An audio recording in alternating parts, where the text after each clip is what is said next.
Let's switch the focus very quickly to the NFL. I'm going to try to be as unbiased in this handicap as possible. I'm sure you are. As we're looking for the team that might have you are.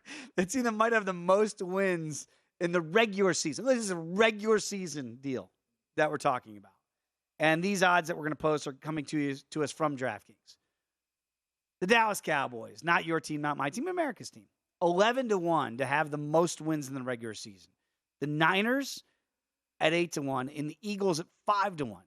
The reason why I just mentioned the NFC teams off the top here is, Matt, if we're being truly objective, AFC is murderer's row. It's the 29 Yankees. It's just a lineup of killers when you're looking at the Chiefs and the Bills and the Bengals.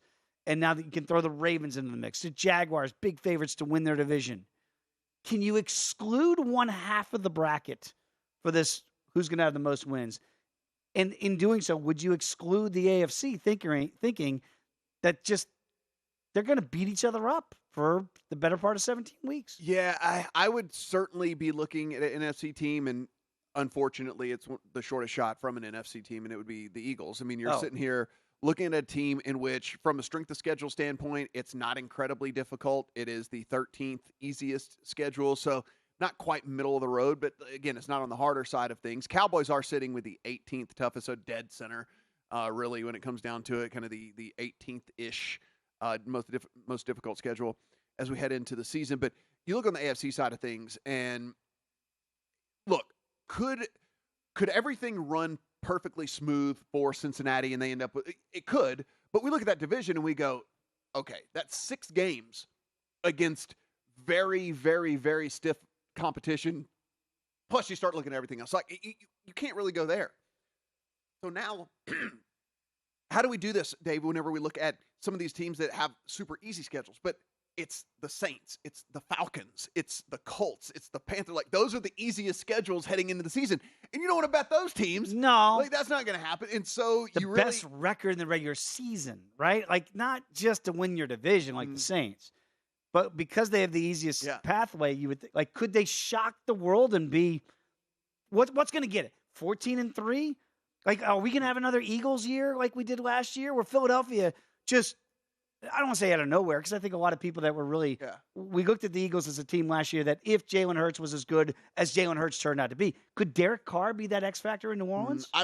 Me personally, I don't think so. And by the way, just for reference, when we're talking about strength of schedule, we are forward looking from a strength of schedule type of deal. We're not looking back on records from last year saying like, oh, okay, this is how we are taking the win totals projected into the season. Yeah. And that's how we are formulating our strength of schedule here. That is a far better way to do it, because these teams change so much in the offseason. You want to be looking at where they're projected to go and not looking backwards on all this. So that's where we're coming up with these strength of schedule things here. And it's very now, I will say this. I don't believe in San Francisco. You don't necessarily believe in San Francisco. They do have the 5th easiest schedule in the NFL heading into the season. But if the quarterback position is settled, if the quarterback position is settled, it is very tough to look at the rest of that roster though. And it's the Eagles of last year, right? Like, it's very tough to look at the rest of that roster, right? It's like, I mean, tons of playmakers on the offensive side of the ball. Defense is stacked for sure. They're Trent Williams at left tackle. They're going to be getting after the quarterback. All the things like that. So I mean, it is tough to poke holes in the roster outside of the most important position on the team. And by the way, the most important position in all of sports. And so that's why, at least from our vantage point, we're a little bit hesitant to kind of back this team. Now, that being said, what if Trey Lance is worthy? What if he is worthy of where he was drafted and he actually is the player that the upside people think that he could be? What would scare me off is, remember, this is 8-1 for the Niners to have the best record in the regular season this year.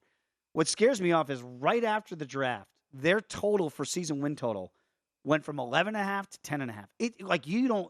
That was a seismic shift in that market for a full game for the Niners could come down, because again, read the tea leaves, read, the Shanahans. And by the way, I covered Mike in DC, and he once infamously told us, the media, I'm not going to tell you the truth. And by the way, I respect the dishonesty in that answer. Kyle is the same way. He's only going to tell the media what he wants to tell the media. And what we're hearing is they're really optimistic that Brock Purdy is going to be the week 1 guy. I don't think Brock Purdy is going to be the week 1 guy. I'd be stunned. So are you really willing to wager that they're going to have the most wins this season at that price point at 8-1 when you really they might know. They're not going to tell us, and nor should they tell us from a competitive standpoint of who the week 1 quarterback is. Are you going to trust Sam Darnold to get you home if it becomes Sam Darnold for 3-4 games? Are you going to trust Trey Lance? Like you said, could he really be? There's so many question marks around that team that's why I would play the Eagles at 5-1 or the Cowboys at 11-1 in the NFC, discarding the AFC because I do think they're going to beat each other up all year long. And I think at 11-1, not trying to be homer here, Cowboys are a really good regular season team. You can book them, I think, for 12 wins. If you look at the screen, we were putting up the longer shot odds. Sometimes we will tell you there's some sort of value to have on those teams. There's zero in any of these. There's no upside for any of these teams to have when I say that, to have the most wins in the NFL. Like, I think that there is some upside for this Bears team. I actually think that the Bears, that's the team. Like, I think that the Bears might be Everybody interesting. loves the Bears this year. Right? Like, everyone's expecting this massive fall off from the Vikings. Maybe not, right? I mean, like, so Dalvin Cook's getting kicked to the door. Those are more like division picks, like those aren't most wins in the NFL type picks, right? I think that it's certainly going to come from one of the teams on that first screen. And I guess I'll put this. So let's go with if you had to pick an AFC team. Okay. So I'm going to give you a free 100 Matt bucks. Ooh. And your 100 Matt bucks has to be put on an AFC team. Which one would you go with? This is not going to be a popular choice, even though they are on the shorter. It would be the Buffalo Bills. Me too. No, I mean that it would be me too. Because I think everybody's written them off. Everybody's on Aaron Rodgers and greatest amount of variance in the division as well, right? Yeah. Because we have a Patriots team, which I think is going to be very down. I don't think it's going to be very good. Sorry, Steph. The Jets team that we are just assuming is going to be exponentially well, that's what everybody's better. telling us. Right. We're just assuming is going to be. Well, they just had a fun OTA, according we to haven't seen it Aaron play Rodgers. out on the field yet. Yeah. So we're just, again, assuming they're going to be much, much better. And we know what the Dolphins look like when Tua's not out there, right? And we are praying for Tua. We hope Tua stays healthy. Now, that is the other interesting team here. But because, again, the questions are still around Tua, like we're talking about with the Niners, I don't have those questions with Josh Allen and the offense. The defense, I do. Sean McDermott, by the way, is a defensive-minded coach. I'm trusting Sean McDermott to keep control of that side of the ball.